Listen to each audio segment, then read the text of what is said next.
योजनाओं और सेवाओं का लाभ सरल तरीके से प्राप्त हो सके। देश की आजादी से लेकर के लंबे समय तक गरीब कल्याण की बातें तो की जाती रही, लेकिन उनका लाभ पात्र व्यक्तियों तक नहीं पहुंच पाता था। पंडित दीनदयाल उपाध्याय जी के अंत्योदय के दर्शन के अनुरूप प्रदेश के सभी परिवारों का पहचान पत्र बनाया गया, जिससे पात्र परिवारों को घर बैठे ही सरकारी योजनाओं का लाभ देना सुनिश्चित किया गया है। आज जनता और सरकार का सीधा संपर्क है। हमने प्रशासन में मानव हस्तक्षेप को न्यूनतम करने के लिए आईटी का बड़े पैमाने पर सफल प्रयोग किया है। आज हर सरकारी योजना को पारदर्शी तरीके से लागू किए जाने से घर बैठे ही गरीब की बेटी की शादी का 71,000 रुपए शुल्क, बुजुर्ग की विधवा तथा दिव्यांगों की 3200 रुपए की मासिक pension, BPL card, Chirayu card का लाभ, किसानों को उनकी फसल का भुगतान कंप्यूटर की एक क्लिक से सभी लाभ पात्रों के खातों के अंदर पहुंच रहा है। किडनी से पीड़ित रोगियों को सभी सरकारी अस्पतालों एवं मेडिकल कॉलेजों में निःशुल्क डायलिसिस की सुविधाएं मुहैया करवाई जा रही है। आयुष्मान भारत चिरायु योजना के तहत 70 साल से अधिक के बुजुर्गों को 5 लाख रुपए तक का स्वास्थ्य लाभ दिया जा रहा है। गरीब परिवारों के लिए आवागमन की सुविधा उपलब्ध करवाने के लिए हैप्पी योजना शुरू की गई है, जिसके तहत हरियाणा रोडवेज की बसों में 1000 किलोमीटर तक की सालाना यात्रा निःशुल्क प्रदान की जा रही है। हर गरीब के सिर पर छत मुहैया करवाने के लिए प्रधानमंत्री आवास ग्रामीण तथा शहरी योजना के तहत 98,860 मकान दिए गए हैं, जबकि 49,670 मकान निर्माणाधीन है।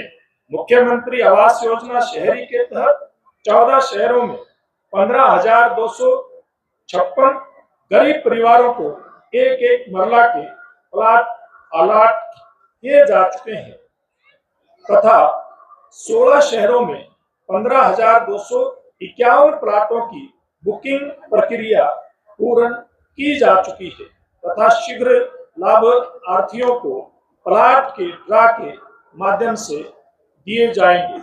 मुख्यमंत्री आवास योजना ग्रामीण के तहत 2 चरणों में 50 से 100 वर्ग गज के 12,031 प्लाट दिए गए।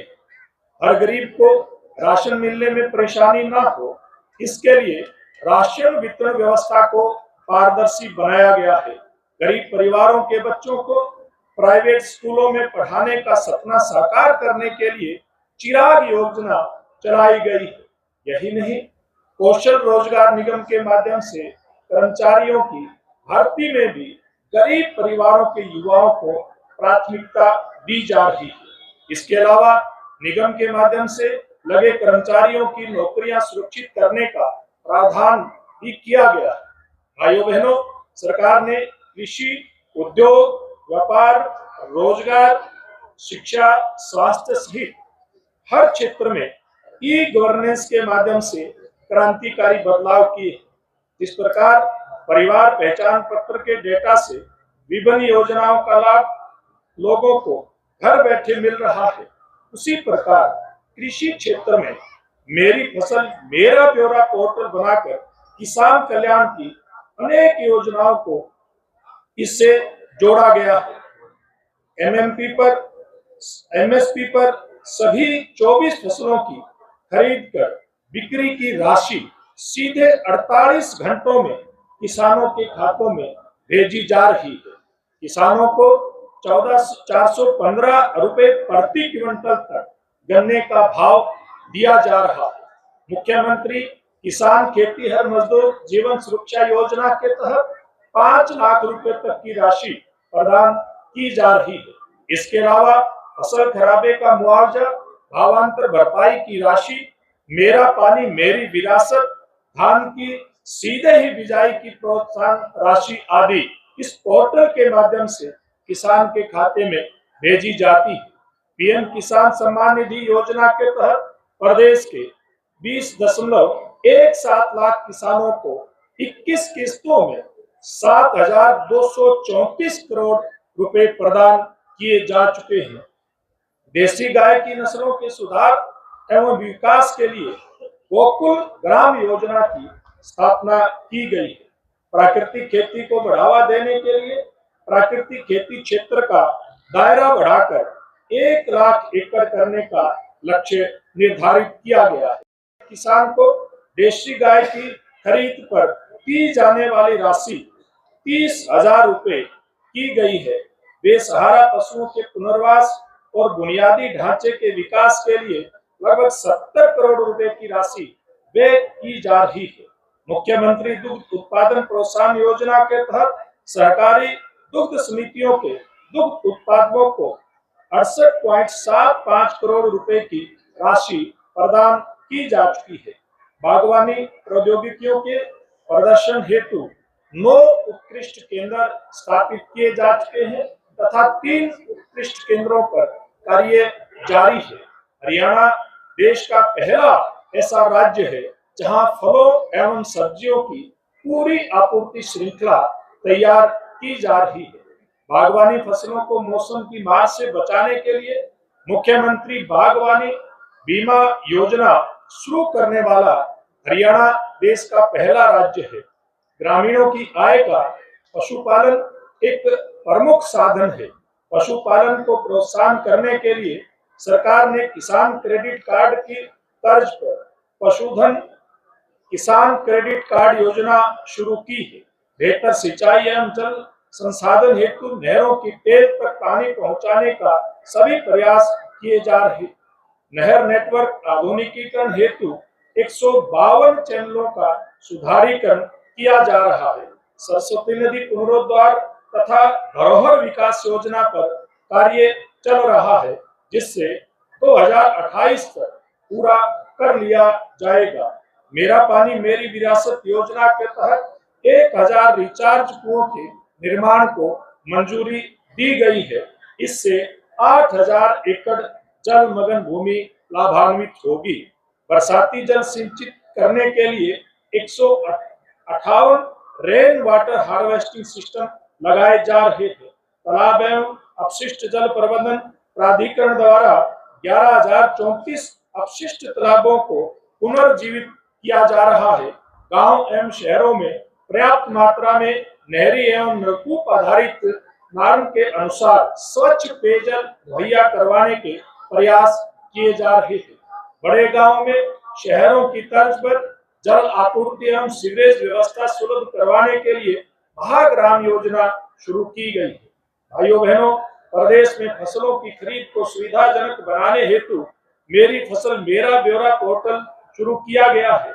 इस पोर्टल से किसानों को अपनी फसल बेचने के साथ साथ कृषि योजनाओं के तहत मिलने वाली आर्थिक सहायता प्राप्त करने की भी सुविधा हुई है। खेतों में पराली जलाने की समस्या से निपटने के लिए कैथल, कुरुक्षेत्र व फतेहाबाद में बायोगैस परियोजनाएं स्थापित की जा रही है, जिनमें 49.8 मेगावाट बिजली उत्पादन हो रही है। पराली प्रोत्साहन योजना के तहत किसानों को फसल अवशेष प्रबंधन के लिए 412 करोड़ रुपए से अधिक की राशि वितरित की गई है। राज्य में 1,54,985 एकड़ सेम, ग्रस्त एवं लवणीय भूमि का सुधार किया गया है। राज्य की 330 गौशालाओं में 2 मेगावाट क्षमता के सोलर पावर प्लांट लगाए जा रहे हैं। इसके अलावा 430 मेगावाट क्षमता के जमीन आधारित सोलर पावर प्रोजेक्ट स्थापित किए गए हैं। कृषि भूमि पट्टा एक्ट लागू करके पट्टेदार किसानों और भू मालिकों के बीच विश्वास बहाल किया है। इससे शामलात भूमि पर 20 वर्षों से काबिज पट्टेदारों को उनका मालिकाना हक दिलाने का काम किया गया। पंचायती भूमि पर बने 500 वर्ग गज तक के मकानों पर काबिज लोगों को भी मालिकाना हक दिलवाया गया है। निर्माण कर्मकारों व दैनिक मजदूरों के लिए 54 रियायती भोजन कैंटीन व 71 मोबाइल फूड वैन के माध्यम से 10 रुपए में हर पेट भोजन उपलब्ध करवाया जा रहा है। उद्योग अर्थव्यवस्था का मूल आधार है। हमने हरियाणा के औद्योगिक विकास को गति देने के लिए ईज ऑफ डूइंग बिजनेस का एक इकोसिस्टम तैयार किया है। प्रमाण पत्र, लाइसेंस और अनुमति देने में अड़चन पैदा करने वाले अनेक नियमों और प्रक्रियाओं को खत्म कर एक ही छत के नीचे उद्योगपतियों को लाभ देने का कार्य किया जा रहा है। आज हरियाणा में निवेशकों को सेवाएं ऑनलाइन प्रदान की जा रही है और उन्हें सभी स्वीकृतियां भी निर्धारित अवधि में देना सुनिश्चित किया है। आज हरियाणा देश विदेश के निवेशकों की पहली पसंद बनकर उभर रहा है। भाइयों बहनों, हमने युवाओं की योग्यता का सम्मान किया है तथा 1,80,000 से अधिक युवाओं को योग्यता के आधार पर सरकारी नौकरियां प्रदान की हैं। आउटसोर्सिंग सेवाओं में युवाओं को ठेकेदारों के शोषण से बचाने के लिए हरियाणा कौशल रोजगार निगम का गठन किया गया है। युवाओं को 21वीं सदी की आधुनिक शिक्षा देने के लिए नई राष्ट्रीय शिक्षा नीति लागू की गई है। युवाओं को स्किल से जोड़ने के लिए देश का पहला विश्वकर्मा